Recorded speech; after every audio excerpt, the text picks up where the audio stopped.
우리가 삶을 살아가면서 이제 여러 가지 일들을 하게 됩니다.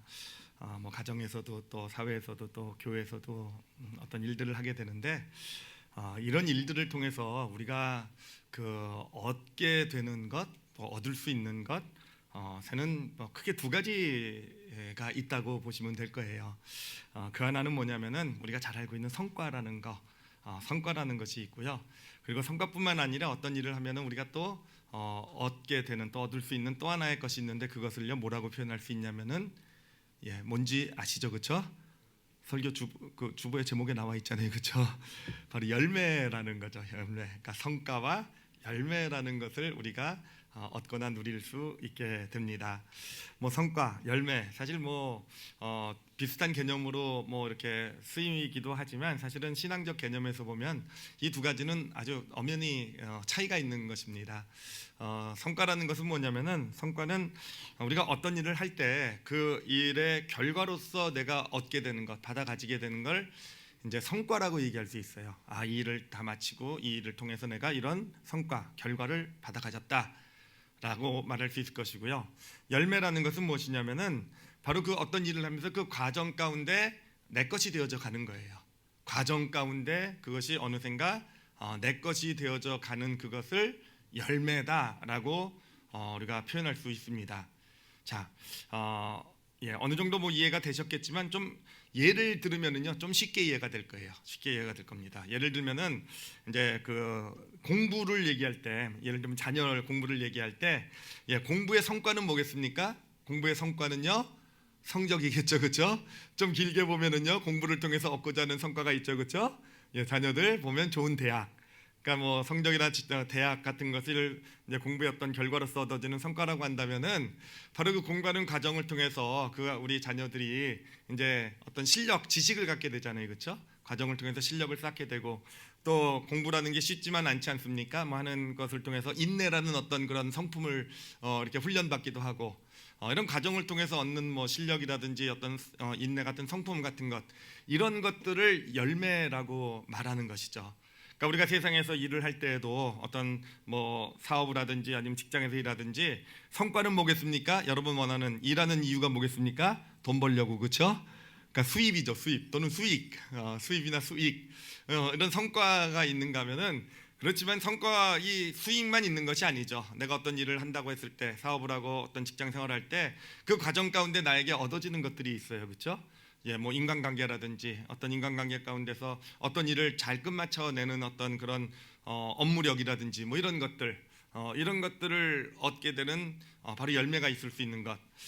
교회도 마찬가지입니다. 교회도 교회 자체도 그렇고 교회 모임도 그렇고 성과는 무엇이겠습니까? 교회나 모임의 성과는요 부흥이라고 얘기할 수 있을 거예요. 소위 세상이 말하는 부흥이요, 많은 사람이 모이는 거, 더 많은 사람이 모이는 거.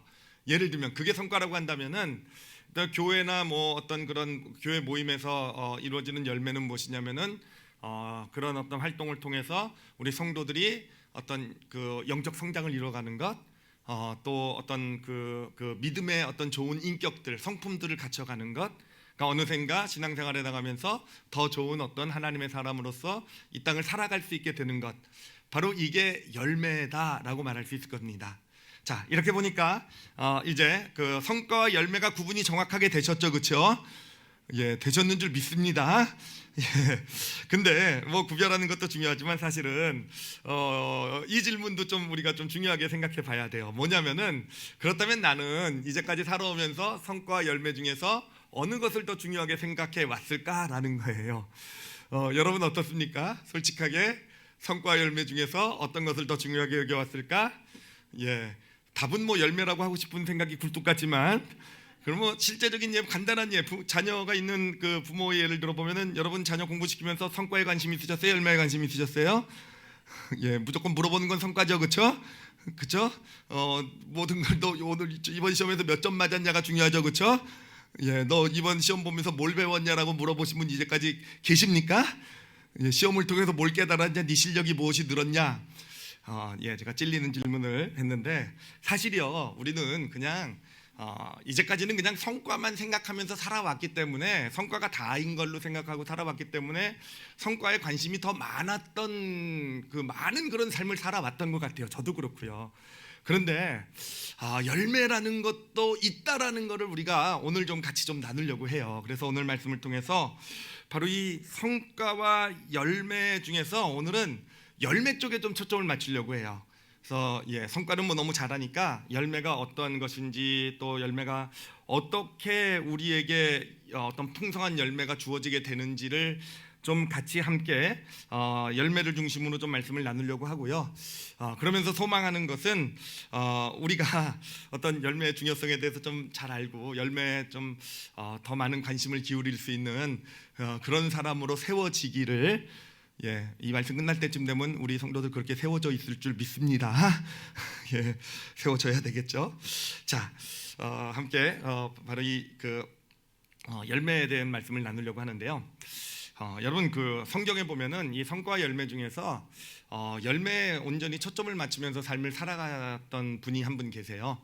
물론 많은 믿음의 사람들이 열매를 중심으로 살아간 게 맞지만 그 중에서도 아주 대표적으로 그분의 삶을 보면은 이분은 진짜 성과가 아니라 열매에 완전히 초점을 맞추셨구나라는 걸 볼 수 있는 그러한 분이 계신데, 누구냐면 바로 예수님이십니다. 우리가 예수님의 공생애를 보면은요, 그분의 삶을 이렇게 잘 보면은 바로 이 성과와 열매 측면에서 보면 정말 이래서 예수님이 이런 행동을 하셨구나라는 걸 우리가 볼 수가 있어요. 그러니까 이분은 열매 중심이었던 겁니다. 그러니까 뭐 간단한 예를 들어서 예수님이 죄인들의 친구라고 하셨잖아요. 죄인들의 친구. 만약에 예수님이 성과를 중심으로 어떤 그런 자신의 삶을 바라보셨다고 하면은요, 누구의 친구가 되어야 되겠습니까? 높은 사람들의 친구가 되어야 될 거 아니에요, 그렇죠?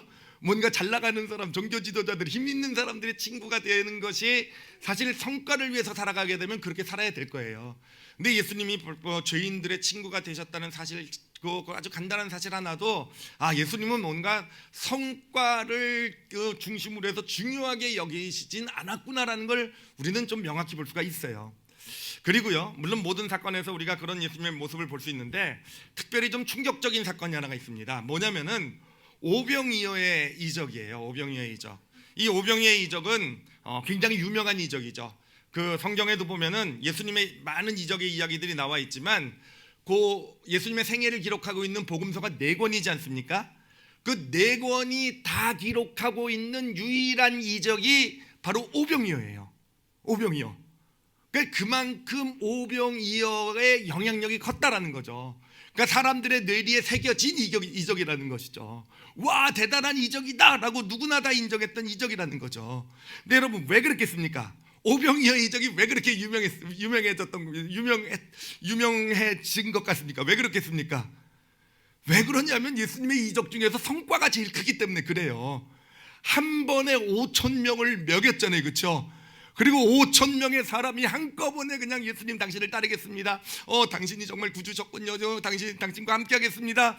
예수님을 따르는 역사가 나타났기 때문에, 그러니까 이 성과를 기준으로 딱 보게 되면은 오병이어의 이적이야말로 가장 대단한 이적, 가장 놀라운 이적이잖아요, 그렇죠? 가장 놀라운 이적이란 말이에요.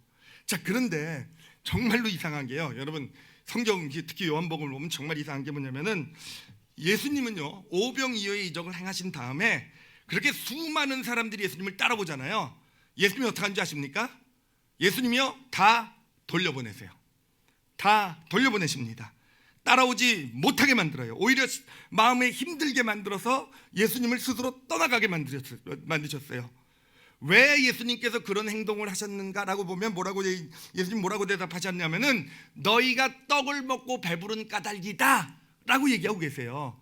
즉 이들이 지금 예수님을 보고 이렇게 따라온 것은 뭐냐면은, 그래 5,000명이나 따라오는 엄청난 성과처럼 보일지 모르겠지만 결국은 그들은 그냥 이 예수님을 보니까 그냥 놀라운 우리를 복주실 예수님이란 말이에요. 이 예수님을 따르면 먹고 내가 굶어 죽을 염려는 없겠구나. 예수님께서 이제 이런 이 놀라운 이적들을 통해서 우리를 정말 놀라운 축복으로, 놀라운 좋은 것으로 채워주시겠구나. 이렇게 했기 때문이라는 겁니다. 다시 말하면 뭐겠습니까? 제대로 열매가 맺히지 않았다는 거예요. 이 오병이어의 이적을 통해서 진짜 믿음, 이 예수님이 원하셨던 진짜 예수 그리스도를 따르는 그런 믿음이 열매가 맺히지 않았다는 거예요. 그렇기 때문에 예수님은요 5천 명의 사람들은 다 대단한 믿음이고 대단한 이적이고 제일 놀라운 역사라고 하는 그런 그렇게 이적을 보았을 때 오히려 예수님은요 그 성과를 다 흩어버리신 거예요. 다 성과를 흩어버리신. 바로 예수님은 그런 분이시라는 거. 사실 보면 가룟 유다가 예수님을 배반하게 되는데요. 배반하게 된 결정적인 그 시작점이 어디였냐면은 요 오병이어 사건이에요.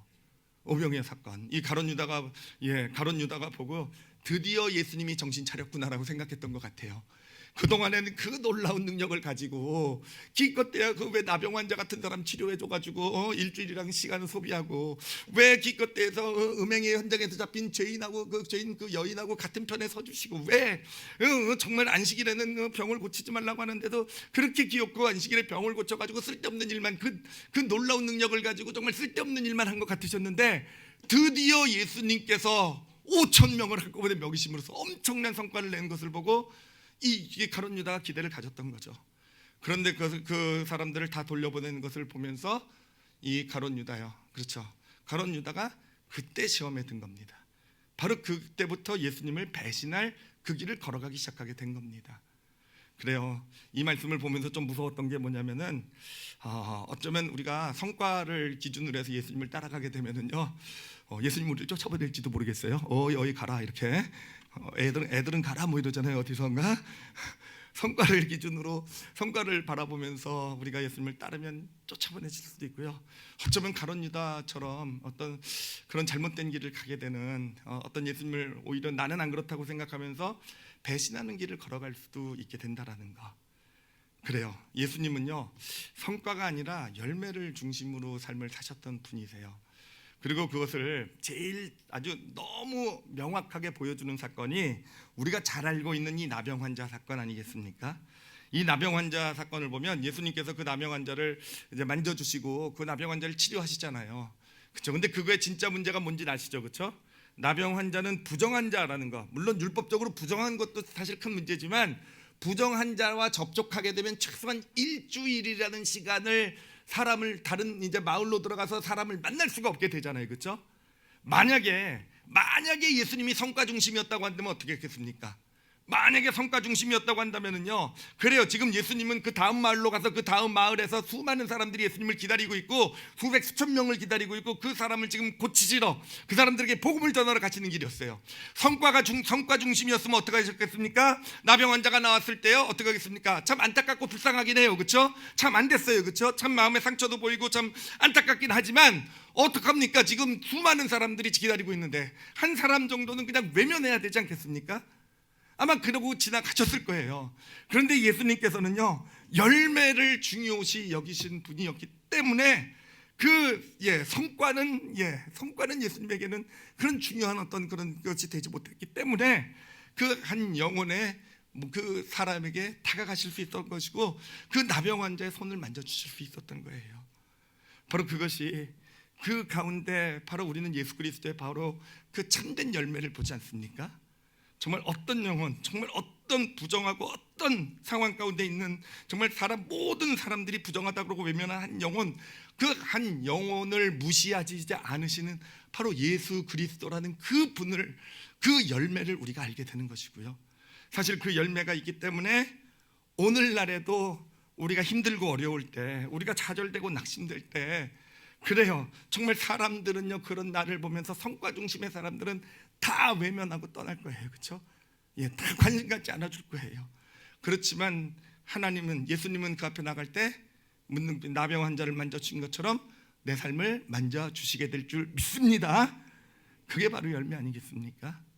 그래요. 예수님은 그렇게 열매를 중심으로 해서 열매를 맺는 그런 삶을 사셨던 그분이 예수님이시다라고 우리는 볼 수 있는 것입니다. 자, 이 사건을 통해서 우리가 예수님의 공생애와 또 이 나병 환자 사건을 통해서 우리가 발견할 수 있는 사실들이 몇 가지가 좀 있어요. 첫 번째는 무엇이냐면은, 물론 가장 중요한 것은 분명한 것은 예수님은 열매 중심이셨어요. 그렇죠? 예수님은 성과를 마음에 담고 살지 않았다라는 것 너무 중요한 사실이고요. 그리고 우리가 여기서 발견할 수 있는 사실은요, 이 열매와 성과는요 늘 함께 가는 것은 아니라는 거예요. 물론 열매와 성과가 함께 가면 정말 좋겠죠, 그렇죠? 성과도 크게 나오고 열매도 크게 열매도 많이 풍성하게 맺히고.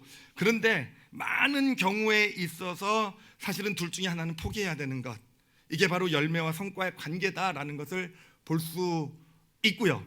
그리고 또 하나 볼 수 있는 정말 중요한 것은 뭐냐면은 열매를 풍성하게 맺는 삶의 모습을 발견할 수가 있어요.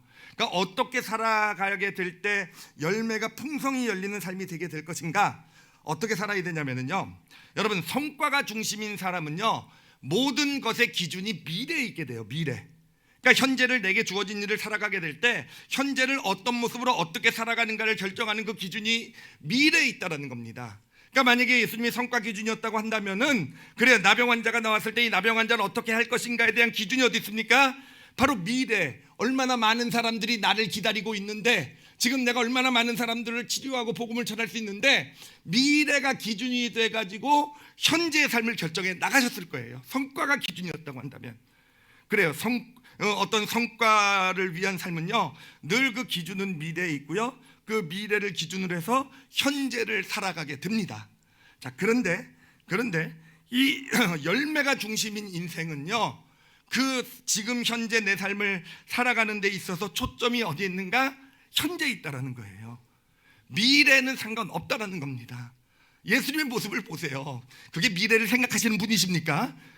미래를 생각하면 정말 아마 제자들은 다 성과를 기대하면서 예수님을 따라갔을 텐데 정말 답답했을 거예요. 저 나병 환자는 왜 만지셔가지고, 그렇죠? 저 나병 환자 왜 만지셔서 지금 다른 마을로 가가지고 또 복음을 전해야 되는데, 그럼 얼마나 많은 사람들이 예수님을 따를 텐데 도저히 이해 못했을 거예요. 근데 예수님의 마음에는요 얼마나 앞으로 많은 사람이 예수님을 따르거나 안 따르거나 거기가 예수님의 마음이 전혀 그쪽에 가 있지 않는다는 겁니다. 지금 그냥 예수님 앞에 무릎 꿇는 나병 한 사람, 이 사람이 소중한 거예요. 현실에 중심할 삶을 살아가신 겁니다. 나병 환자뿐만 그렇습니까? 음행한 현장에서 잡혀온 여인도 마찬가지 아니겠습니까?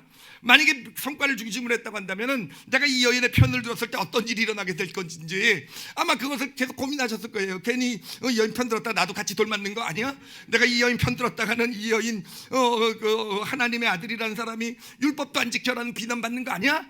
어떤 미래를 기준으로 현재를 판단하셨을 거예요. 근데 예수님은 그러지 않지 않았습니까? 예수님은요 그냥 지금 음행의 현장에서 걸린 한 여인, 정말 이제는 죽음밖에 남지 않아서 그 앞길에 정말 그 가운데서 비관해서 어떤 무너져가는 그 여인을 살리는 데만 집중을 하셨던 거예요. 안식일날 사람을 만났을 때 그 다음날 고쳐줄 수도 있어요. 사실은요. 그 다음날 고쳐주는 게 뭐가 문제입니까? 그렇잖아요. 만약에 미래를 생각했다고 한다면, 야, 내가 오늘 고쳐줬다가는 또 바리새인들이 저 난리 칠 텐데, 아우 저 말 많은 바리새인들 얼마나 날 피곤하게 할까 막 이단으로 정죄할지도 몰라. 그랬으면 예수님이 어떻게 하셨겠습니까? 내일 와 이러셨겠죠, 그렇죠? 근데 예수님은요 그냥 그 자리에서 치료해 주셨어요. 그 자리에서요. 그러니까 여러분 열매를 풍성하게 맺는 삶은 어떤 삶이 됩니까? 바로 현재 충실하게 살아가는 삶. 그러니까 내가 지금 무엇을 할 것인가의 기준이요 미래에 놓여 있지 않아요. 예, 이거를 뭐 좀 기독교 뭐 어떤 신앙 용어로 얘기하면 미래는 하나님께 맡기고, 그렇죠? 미래 성과는 하나님께 맡기고, 미래는 하나님께 맡기고요. 그냥 주어진 현재 삶에 충실하게 살아가게 될 때 우리의 삶 가운데 하나님이 주시는 그런 열매가 풍성한 그런 삶이 되어져 가는 것입니다.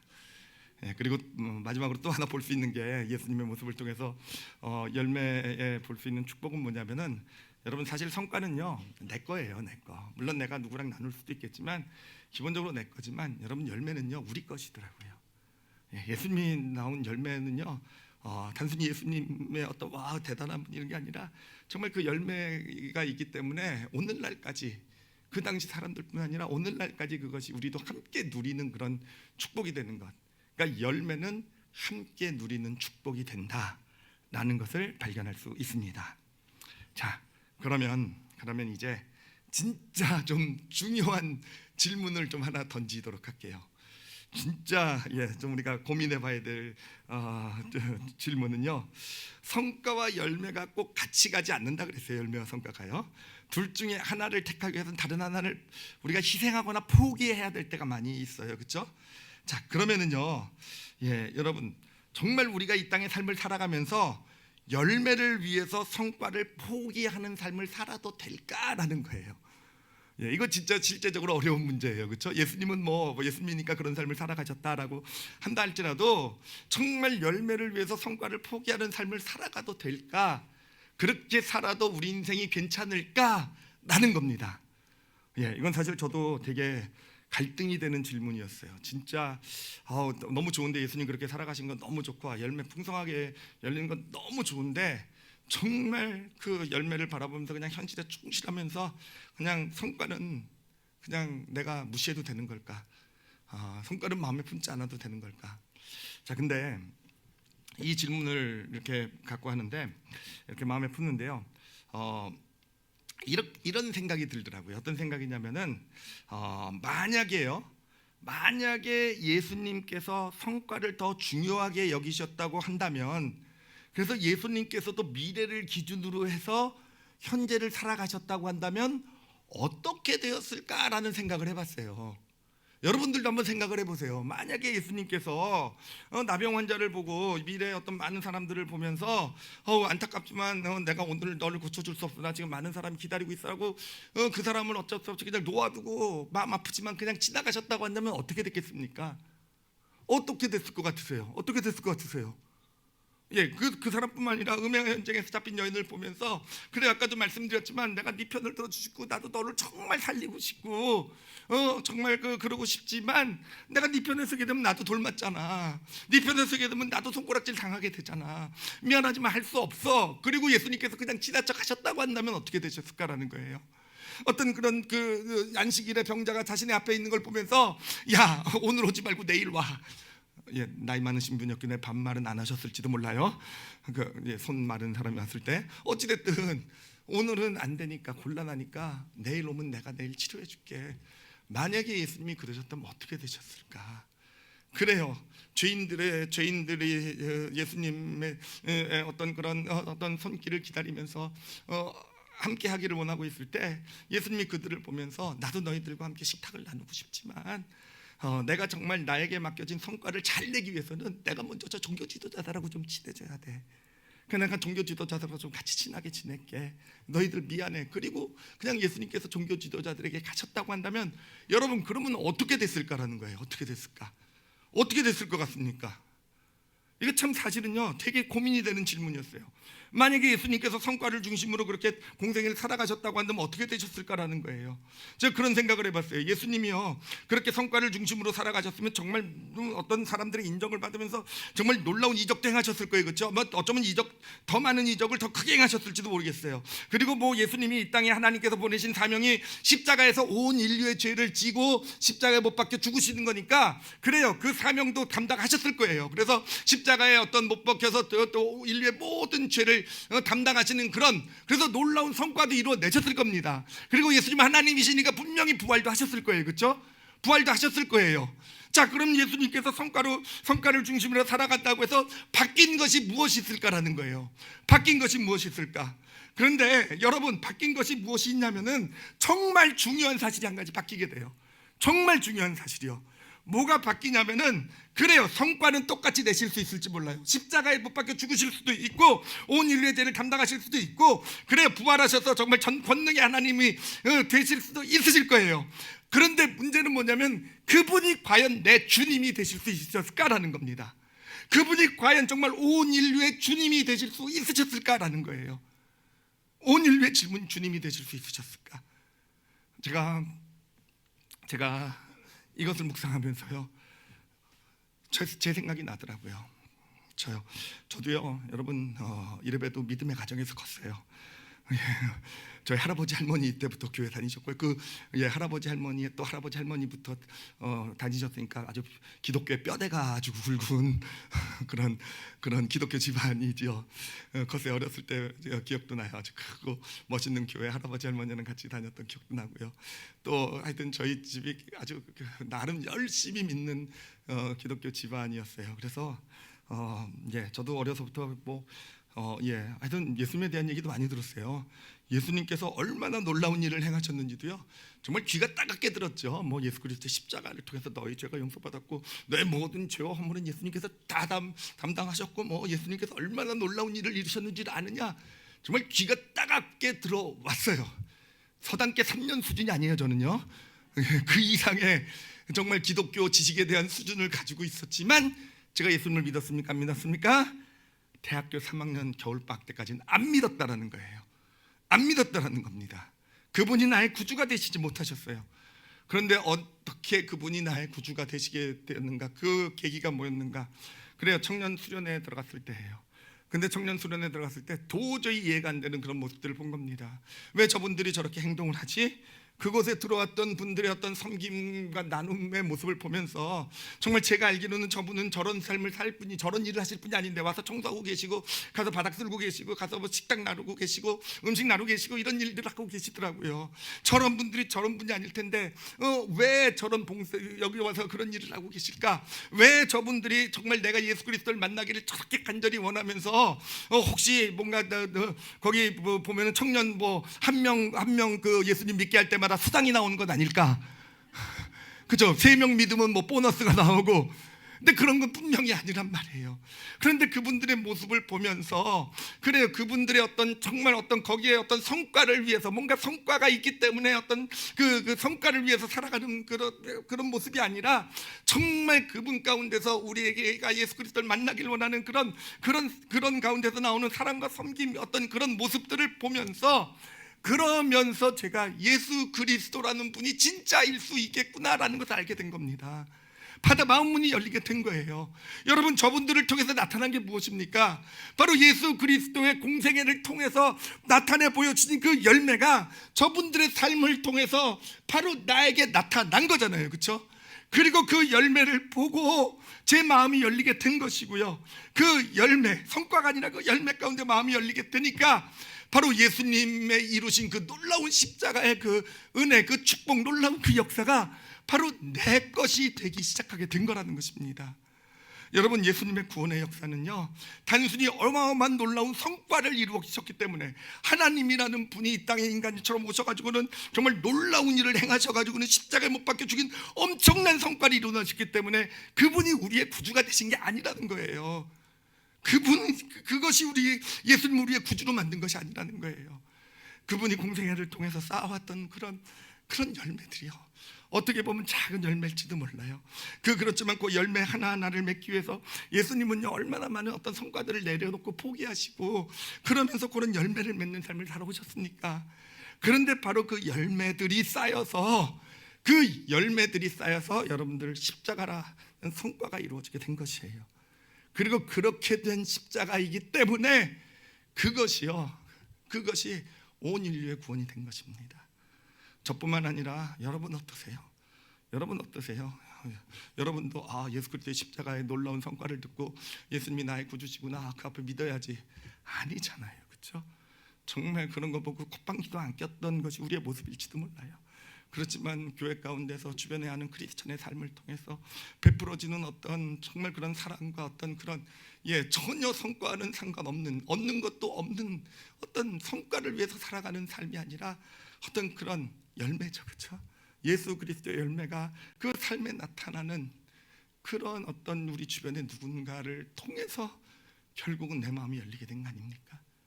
그 열매를 경험하면서 결국은 예수 그리스도의 놀라운 십자가의 그 역사가 내 것이 되어져가는, 그렇죠? 구원받은 하나님의 자녀가 되는 그런 축복이 나타나게 된 것입니다.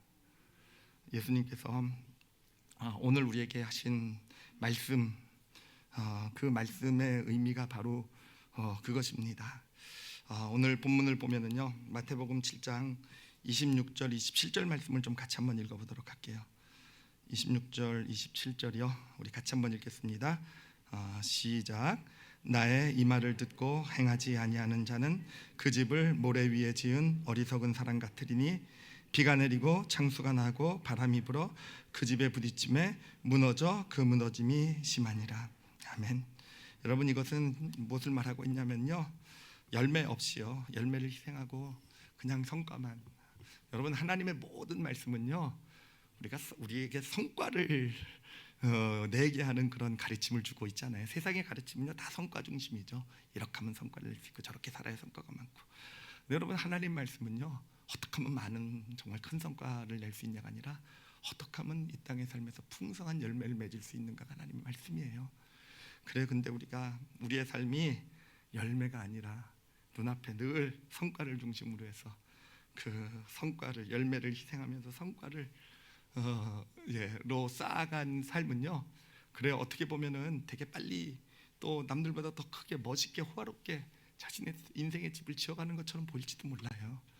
그러나 여러분, 그렇게 지은 집은요 비가 오고 창수가 나고 바람이 불면은요 그냥 무너짐이 심하니라라고 되어 있어요. 어느 순간에 그렇게 그 성과, 그렇게 노력해서 성과로 쌓았던 그런 인생은요, 조금만 어려운 문제들 흔들린 가운데 어떻게 보면 아무것도 아닌 어떤 그런 가족 내 갈등, 어떤 이런 것 가운데도요 그냥 그 무너짐이 심하더라라는 그러한 인생밖에는 되지 못한다라는 겁니다. 그런데 그 앞에 절 읽어보도록 할게요. 7장 24절 25절입니다. 24절 25절 같이 읽도록 하겠습니다. 시작. 그러므로 누구든지 나의 이 말을 듣고 행하는 자는 그 집을 반석 위에 지은 지혜로운 사람 같으리니 비가 내리고 창수가 나고 바람이 불어 그 집에 부딪히되 무너지지 아니하나니 이는 주추를 반석 위에 놓은 까닭이요. 그 집을, 주추를 반석 위에 놓았다라는 거. 그래, 어떻게 보면 이게 열매를 맺는 삶이잖아요. 열매를 맺는 삶 위해서 때로는 예수님이 그러셨던 것처럼 성과를 때로는 뒤로 하고 포기하고 내려놓기도 하면서 우리의 삶을 지어가게 될 때 어떻게 보면 손해보고 어떻게 보면 당장은 희생하고 당장은 어리석은 길처럼 보일지 모르지만 여러분, 그렇게 삶을 쌓아가게 될 때 그 삶, 그렇게 지어진 집이요 그 어떤 비, 풍파, 바람 가운데도 무너지지 않고 오히려 더 튼튼하게 세워지는 그런 놀라운 그런 축복의 인생의 집이 되어져 갈 줄 믿습니다. 여러분, 그 뭐 홍수 나고 막 이렇게 태풍 불고 막 이럴 때 신문 같은 거 보면은 딱 무너졌는데 집 하나만 딱 그렇게 서 있으면 되게 신기하잖아요. 와, 저 집 잘 지었나 보다 뭐 이러잖아요, 그렇죠? 여러분들이 다 그런 집이 될 줄 믿습니다. 여러분, 예수 그리스도의 십자가가 2000년이 지난 지금까지도 우리에게 구원의 능력이 되는 이유가 바로 여기 있는 거예요. 열매로 지어진 거기 때문에. 성과를 추구해서 이루어 놓은 십자가가 아니라 열매로, 정말 하나하나 열매를 소중하게 여기시면서 열매로 지어진 것이 바로 십자가라는 그런 성과가 되기 때문에 2000년이 지난 지금도 우리 삶에 놀라운 축복을 가져다 주는 그런 제목이 되는 것입니다. 제가 마지막으로 제 이야기 하나를 좀 나누도록 하겠습니다. 저는 주로 누구 이야기를 많이 합니까? 제 딸내미 이야기를 많이 하죠. 오늘도 딸 이야기를 좀 나누려고 해요. 제 딸은 지금 고등학교 이번에 2학년이 됐고요. 지금 중국 북경에서 공부를 하고 있습니다. 근데 지난 여름에 이제 여름방학 맞이해서 잠깐 이제 한국에 나왔었어요. 나왔다가 이제 여름방학이 끝나고 이제 9월이 가까이 되어서 이제 중국으로 이제 가게 되는데 다시 북경으로 돌아가야 되는데, 여러분, 중국은 아직도 뭐 제로 코로나다 뭐다 그래가지고 굉장히 까다로운 거 아시죠, 그렇죠? 중국에 들어가면 일단 열흘 동안 격리를 해야 되고요. 또 학교에 들어가서 또 격리해야 되고, 하여튼 되게 복잡하고 힘들어요. 비행기 편도 많지 않고요. 근데 하여튼 보내는데 이제 그 북경으로 가는 비행기 편을 구하려다가 사실 못 구했어요. 못 구했어요. 못 구한 게 아니라 사실은요 너무 비싸가지고요. 너무 비싸서 진짜 저건 안 되겠다 싶어가지고 이제 대련이라는 곳에서 격리를 마치고 대련에서 또 비행기를 타고 북경으로 가는 이런 스케줄을 잡았어요. 그래가지고 이제 딸아이가 이제 대련에 가서 이제 열흘 동안 격리를 했죠. 근데 열흘 동안 잘 지냈는데 10일째 되는 열흘 이제 해제가 되는 날 문제가 터진 겁니다. 뭐냐면 대련 지역에서 코로나 환자들이 나오기 시작한 거예요. 그러니까 이제 뭐 하여튼 대련 지역이 뭐 봉쇄한다 뭐 난리가 나고요. 그리고 무엇보다도 그 북경으로 가는 비행기가 다 취소가 되어버린 거예요. 그러니 이제 완전 국제미야 중국미야 뭐 하여튼 지금 그런 사정이 된 겁니다. 근데 그 딸아이는 지금 거기서 이제 호텔에 같이 있었던 몇몇 분들과 같이 어찌됐든 공항에 가서 길을 찾아보자 그래가지고요. 공항에서 한참 떨어진 곳인데 공항에까지 가게 되고요. 거기서 그냥 사방팔방으로 비행기표를 구하는데 나올 리가 있습니까? 모든 사람들이 코로나가 터졌다 그러니까 대련을 떠나려고 그냥 비행기표 구하냐고 지금 난리가 나 있는 상황이고요. 이제 그러다가 겨우 잡은 것이 그 다음 날 북경으로 가는 비행기가 아니라 천진이라는 곳으로 가는 곳 비행기표를 하나 구한 겁니다. 예, 천진. 그래서 천진으로 가는 비행기표를 구해서 비행기를 타고 이제 겨우 베른에서 나와서 천진에 도착을 해서 천진에 내려서 이제 또 북경을 가야 되잖아요. 근데 차 타고 한참을 가야 돼요. 몇 시간을 가야 되는 곳이니까 이제 그곳에서 또 이제 보니까 한국 사람 제 아이 딸아이하고 또 하여튼 한국 사람 넷이 같이 움직였는데 그 딸아이하고 그 네 명이 하여튼 어떻게든 우여곡절 끝에 택시를 한 대 대절을 해가지고. 그래가지고는 겨우겨우 북경에 사실 뭐 안 들여보내줄 수도 있다 그러더라고요. 북경으로 들어가는 그 입구에서. 하여튼 겨우겨우 우여곡절 끝에 죽도록 고생 끝에 결국 이제 북경에 도착을 하게 되었어요. 그래서 학교에 들어가게 되었습니다. 자 그런데요. 그런데 제가 하고 싶은 말은 뭐냐면은 자 그러면은요. 저하고요, 제 아내 그리고 제 딸아이가요 이런 일을 겪으면서 또 겪은 후에 어떤 대화를 나눴을까라는 겁니다. 어떤 대화를 나눴겠습니까? 그런 일을 겪으면서 저와 무슨 얘기 제가 했을 것 같으세요? 정말 중국에 대한 뒷담화 했겠죠, 그렇죠? 이놈의 중국이 정말 이 제로 코로나가 뭔지 어쩌고 저쩌고 뭐 그래가지고 우리 딸의 고생이나 시키고 막 이 중국과 어쩌고 하여튼 뭐 부정적인 얘기 많이 했을까요, 안 했을까요? 했어요? 저를 그런 정도밖에 안 보십니까? 근데 솔직히 했어요. 솔직히 했어요. 이 뒷담화라는 게 시원하잖아요. 어찌됐든 솔직히 좀 했고요. 그리고 또 무슨 얘기를 했을까요? 또 보면은 정말 이럴 줄 알았으면은 돈을 좀 아끼지 말고 좀 북경행 직항으로 타가지고 딸아이를 보냈으면 얼마나 좋았을까. 그런 후회를 했을까요? 안 했을까요? 너무 그렇게 쉽게 대답하지 말아주세요. 예, 근데 한 게 사실이니까 뭐 할 말은 없지만 그런 후회를 한 것도 사실이에요. 저희 딸아이는 또 어떻게 반응을 했을까요? 그런 일을 보면서 정말 고생해서 북경에 도착했는데 바로 며칠 후에 친한 애 하나는요 한국에서 바로 북경행 비행기를 타고 쉽게 도착을 했어요.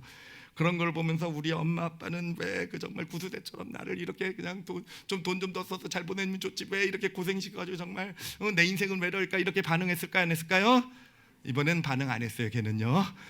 걔는 그렇게 전혀 반응 안 했어요. 근데 사실 뒷담화도 좀 하고 또 약간은 좀 후회도 있었던 것도 사실이지만 그렇지만 사실 그런 대화는 하진 않았어요. 거의 그런 대화는 거의 없었고요. 그때 저와 제 딸아이가 나눴던 이야기가 뭐냐면은요. 그런 일이 딱 터졌을 때 이제 10일째 된 날 이렇게 딱 터졌을 때 그런 얘기를 나눴어요. 제가 딸아이한테 야 재영아 진짜 좋은 기회다, 그렇지?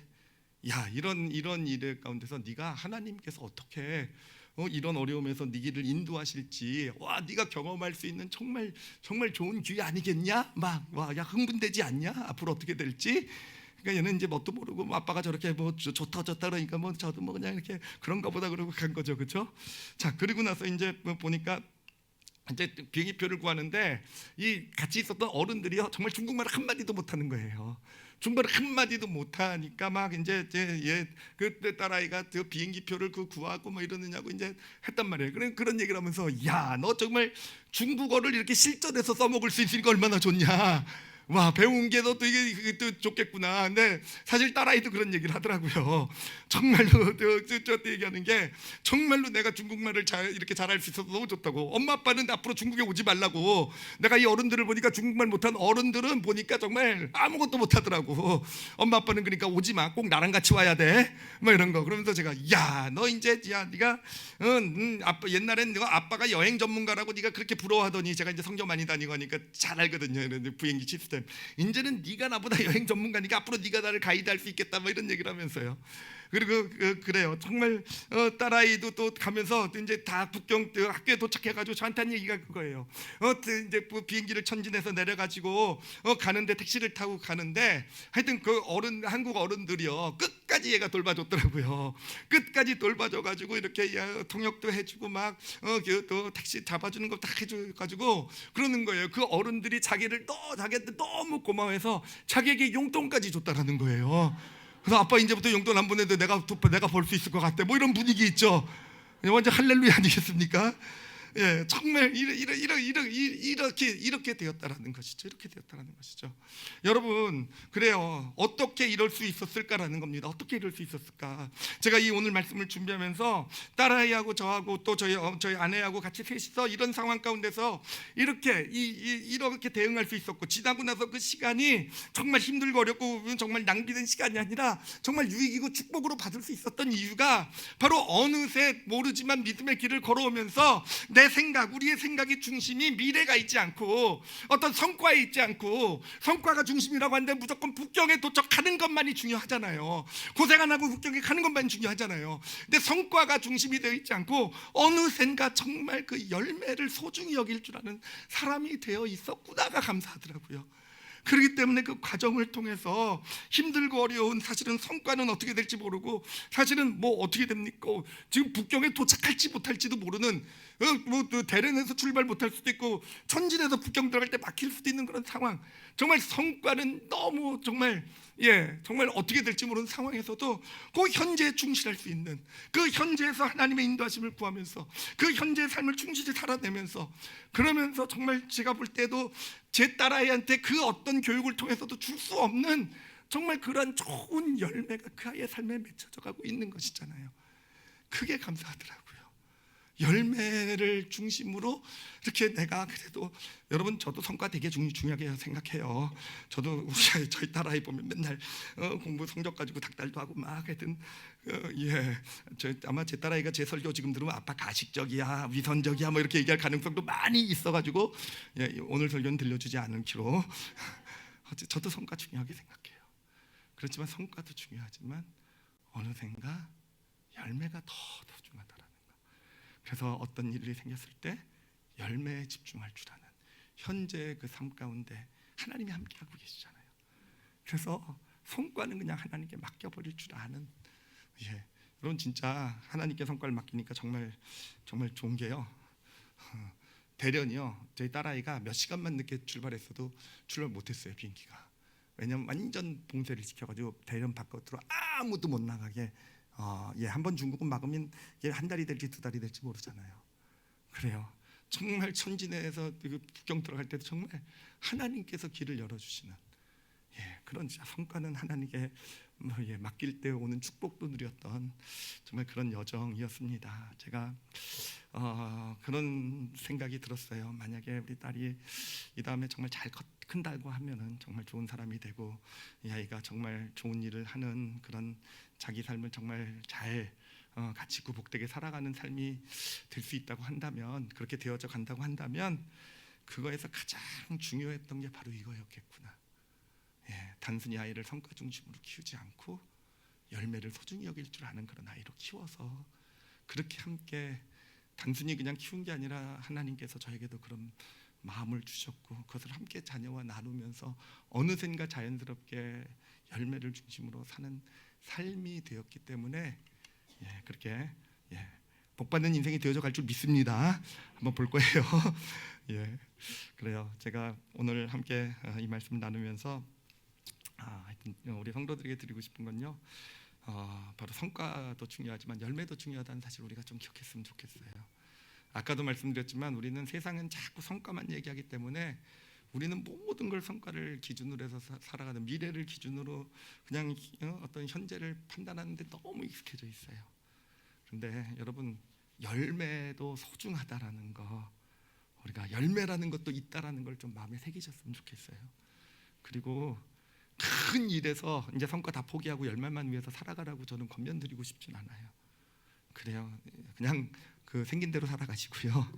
근데 작은 일 가운데서 좀 한번 열매에 초점을 맞춰 보시는 그런 삶을 살아가시면 어떨까라는, 정말 가정에서 이루어지는 작은 일들 가운데서, 교회에서 모임에서 이루어지는 작은 일들 가운데서, 그래 자녀를 키우면서 또 교회에서 또 모임을 하면서도요, 성과를 중심으로 하면요 늘 힘들어요. 몇 명이나 모였나, 지난주보다 더 많이 모였나, 그래요. 그것 때문에 정말 나는 안 되나 보다, 그래요. 근데 열매를 기준으로 보면은요, 하나님께서 늘 함께 하시고 축복하시는 진짜 복되고 아름다운, 한 명이랑 모여도요 그 안에 열매를 소중히 여길 줄 안다고 한다면 정말 하나님께서 함께 하시는 축복이 무엇인지를 아는 그런 모임이 되어져 가게 될 것입니다. 그래서 정말 작은 부분으로 해서 일단 열매에 좀 초점을 맞추고 현재 충실하실 수 있는 그런 믿음의 길을 걸어가시길 바랍니다.